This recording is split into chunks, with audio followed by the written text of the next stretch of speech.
Salut! Alors on se retrouve dans ma salle de bain, je vais me préparer et puis je t'explique tout ça en même temps. Alors, donc là, je me prépare.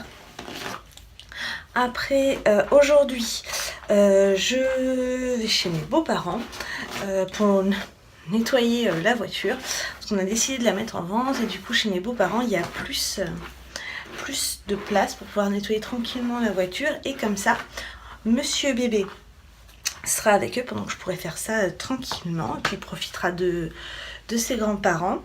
Moi après, là, je fais tourner une lessive. Je dois ranger une autre lessive. Et puis après, je dois te retrouver. Parce que j'ai envie de te parler d'un sujet qui me tient un peu à cœur, qui je pense peut être intéressant. Et du coup, je me dis que ça peut être l'occasion. Alors, je sais pas si j'aurai le temps aujourd'hui, parce que là, mine de rien, il est déjà 10h et quelques. Donc là, monsieur bébé fait sa sieste. Donc après, je dois faire plutôt... Je vais essayer de faire ce matin les lessives, enfin les étanges, tout ça. Et après... Je mange chez les beaux-parents, je fais tout ça cet après-midi. J'ai des courses à faire aussi. Peut-être que ça sera sur plusieurs jours. A tout de suite.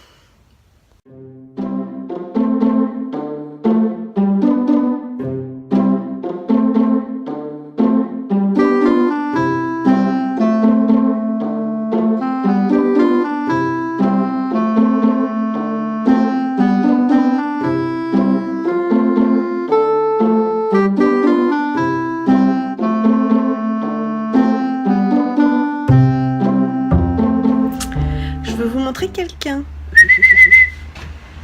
Frisbee!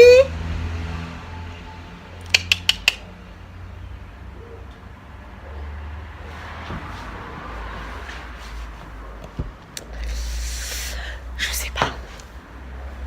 On va la chercher. Ouh, je suis dans le noir. Ça y est, j'ai trouvé la personne que je voulais vous montrer. Attention. Ah! Mince. Attends, oui. Oh là là. Attends.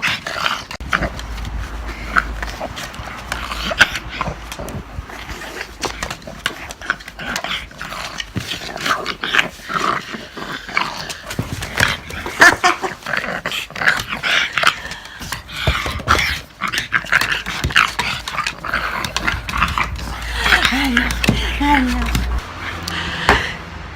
Ça, c'était Frisbee. Alors.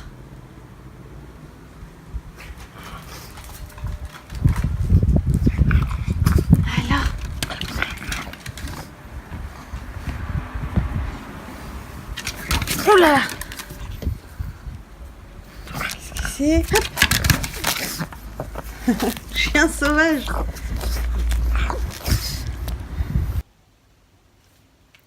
Et j'allume la caméra et monsieur bébé se réveille.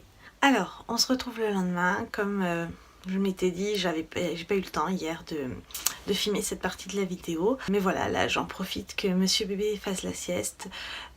Donc, je voulais te parler d'une opération que j'ai subie il y a 10 ans.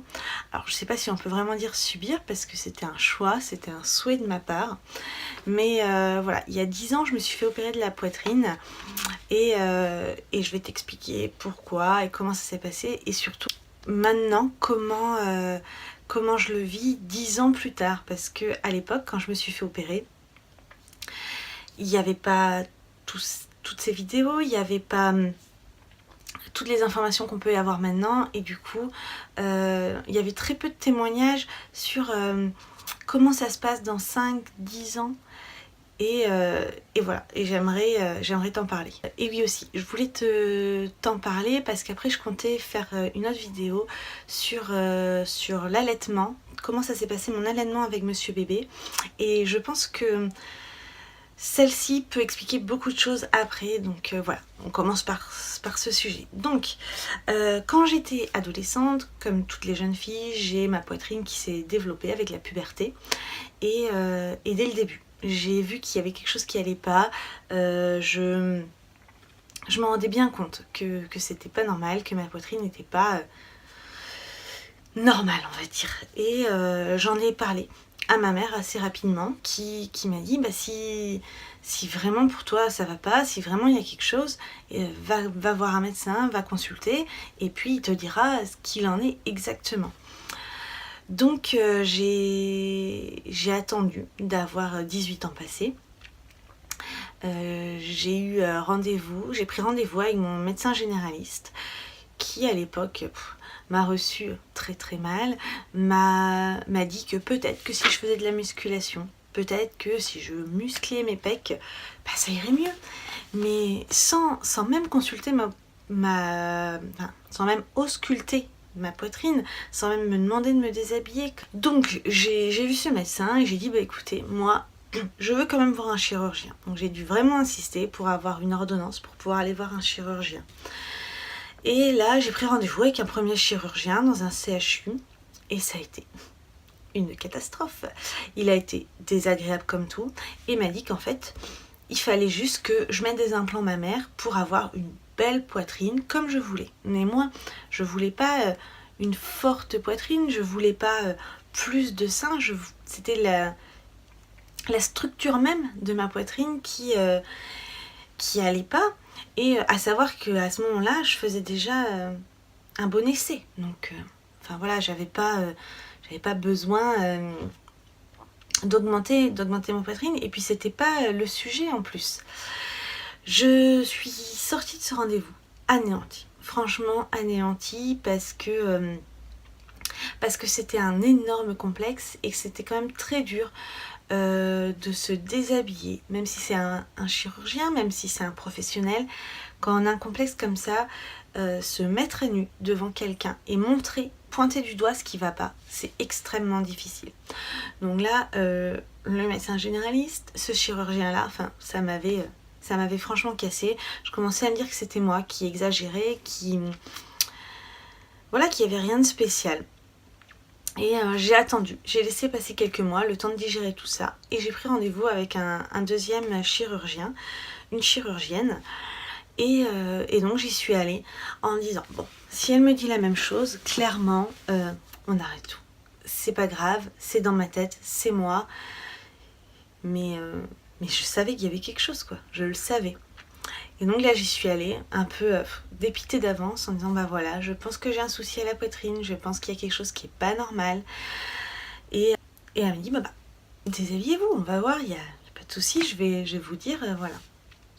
Donc je me déshabille et là elle me dit ah bah oui, vous avez une poitrine tubéreuse.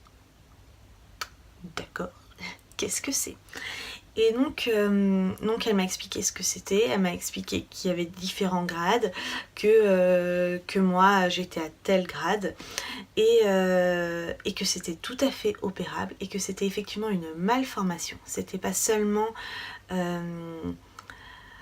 c'était pas seulement moi, c'était pas dans ma tête, il y avait vraiment quelque chose. Et donc voilà, donc là le mot était mis, j'avais vraiment quelque chose, c'était pas dans ma tête, et j'ai eu un soulagement en me disant ah, c'est pas moi, quoi, c'est pas moi qui psychote, il y a vraiment quelque chose, et on sait ce que c'est maintenant et on peut le traiter. Et donc j'ai eu un deuxième rendez-vous avec elle qui m'a expliqué comment allait se passer l'opération. J'ai eu un rendez-vous avec un anesthésiste. J'ai dû faire également une mammographie, enfin voilà, des prises de sang, un panel d'examen avant pour être sûr qu'on pouvait bien m'opérer dans les bonnes conditions comme il fallait. Donc l'opération a été fixée en janvier 2009. Donc là, en janvier, ça fera 10 ans. L'opération s'est très bien passée, très très bien passée.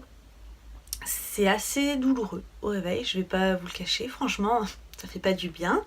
Mais moi, j'avais tellement envie, j'étais tellement surmotivée que franchement, on passe au-dessus la douleur au-dessus, les désagréments, le fait d'avoir les bras lourds quand on veut les lever, on peut pas peigner ses cheveux, enfin voilà, des bêtises comme ça, mais ça dure quelques temps et puis ça passe, voilà. Et suite à quoi, j'ai eu une prescription pour aller faire de la kiné. Donc en fait, à savoir qu'une cicatrice, en fait c'était pour les cicatrices. Et une cicatrice, ça se masse, ça se travaille pour éviter que les chairs se... Je vais pas employer les bons termes, mais s'agglutinent et que ça fasse une cicatrice boursouflée, que ça soit pas joli quoi. Donc j'ai fait des séances de kiné pendant plusieurs semaines et après j'ai continué moi-même à masser. Et là vraiment je tiens à dire, c'est très important, très très important. Parce que moi il y a un petit endroit comme ça où j'ai pas assez massé parce que c'était plus sensible, plus désagréable et qui maintenant se voit un peu plus. C'est-à-dire que tout le reste de la cicatrice, là où j'ai massé, et je pense pas que ce soit tant les crèmes, c'est vraiment le fait de masser, de travailler, de casser pour pas que ça s'agglutine. Franchement, maintenant, 10 ans plus tard, on voit plus rien. On ne voit plus rien. Au toucher, on la sent pas. Et c'est au seul endroit où j'ai pas parfaitement massé, où j'ai pas travaillé au corps, que là, on voit un petit peu la cicatrice. Quand je dis que j'ai massé, c'est-à-dire que pendant 1 an, 2 ans, je pense, presque, pendant 1 an, quotidiennement, je l'ai massé. Et pendant 2 ans, on va dire que j'ai travaillé dessus pour qu'on la voit presque plus. Et c'est le cas. Et sinon, ma deuxième crainte, c'était que ma poitrine, alors c'est peut-être bête, mais reprenne au fur et à mesure des années sa forme d'avant, que mon corps soit plus fort que la chirurgie, on va dire. Et ça c'était une crainte que j'avais. Et en fait, pas du tout. Même maintenant, voilà, j'ai eu une grossesse, j'ai allaité. Très peu, mais j'ai allaité mon enfant. Et la poitrine n'a pas bougé. Enfin, elle a bougé, elle a vieilli, mais comme une poitrine normale, elle n'a pas repris une forme. La malformation n'est pas revenue. Voilà. Là, maintenant, ma poitrine vieillit comme n'importe quelle poitrine de femme, n'importe quelle femme, en fait, n'importe quelle partie du corps. Mais la malformation, la pathologie ne revient pas. Et là-dessus, c'était une crainte que j'avais, qui est peut-être bête, je pense qu'on a chacune nos craintes, mais moi, c'était ça. À savoir que j'ai une cicatrice en forme d'encre marine, qui fait le tour, comme ça, et après qui descend et qui fait comme une encre en fait. Sinon, je voulais parler aussi du ressenti. Ça a mis longtemps, alors je pense que c'est peut-être propre à chacune, mais moi ça a mis longtemps avant que j'ai de nouveau des sensations au niveau de la poitrine. Mais voilà, 10 ans plus tard, j'ai les sensations qui sont revenues parfaitement. J'ai un ressenti comme avant en fait. Et c'est vrai que ça a mis du temps. Au début, on pouvait me toucher la poitrine, je sentais rien du tout. Et là, c'est revenu progressivement. Mais voilà, au bout de 10 ans, c'est revenu normalement en fait. Alors, je vais conclure peut-être un peu vite, mais il y a Monsieur Bébé qui s'est réveillé et là, je crois qu'il veut vraiment que j'aille le chercher. En tout cas, voilà, c'était pour vous dire que 10 ans plus tard, si c'était à refaire, je le referais, mais sans aucune hésitation. Ça en vaut la peine, la si petite peine, ça en vaut largement. Et je pense que si vous avez un complexe, quelque chose qui va pas, vous savez que c'est pas dans la norme, vous savez que c'est pas normal, ou du moins ça vous travaille régulièrement, ça vous travaille au quotidien. N'hésitez pas à les consulter. Et n'hésitez pas à consulter plusieurs praticiens parce que 2 avis vaut mieux qu'un et que voilà, moi maintenant, j'ai aucun regret. J'y pense plus, c'est quelque chose, c'est de mon passé et c'est là, quelque part, mais j'y pense plus du tout. Je comptais après vous faire, quand j'aurai le temps, vous faire une vidéo justement par rapport à ça, sur mon allaitement, comment ça s'est passé. Et aussi ce que je pense mettre en place pour une prochaine grossesse, pour un prochain allaitement, ce que j'ai appris sur le tard, etc. Enfin, ce que j'ai appris. Donc voilà, je pense que j'ai fait le tour. Si vous avez des questions, faut pas hésiter à les poser. Sur ce, je vous souhaite une bonne journée ou une bonne soirée. Et puis je vous dis à bientôt. Salut!